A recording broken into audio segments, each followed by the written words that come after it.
Hello friends, नमस्ते, प्रणाम। रहो लोकेशन बानी सालों मिश्रा ऑफिशियल ब्लॉग में स्वागत करते हैं। तो जैसे आज हम सुनाएं बहुत सुंदर भाई तिलक गीत, जैसन भी लागे कमेंट में रहो बताएं।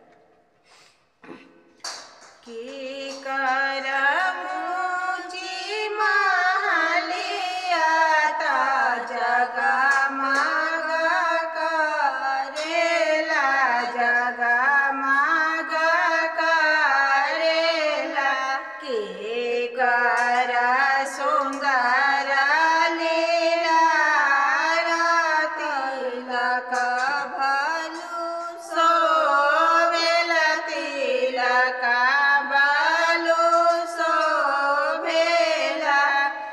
राजा दशरथ के ऊंची महलिया ता जगा मागा करेला, जगा मागा करेला। रामा जी के सुंदर लीला तिलक भलु सोभेल, तिलक भलु सोभेल।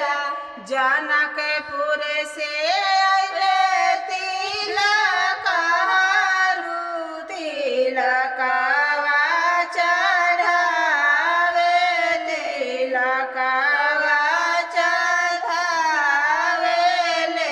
रामा जी के चढ़ेला तिलकवा, तिलक भलु सोभेल, तिलक तिलक सोहावन लागे, तिलक सोहावन लागे।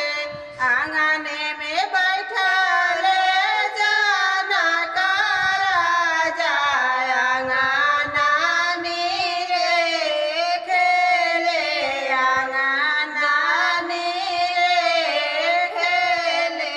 दशरथ के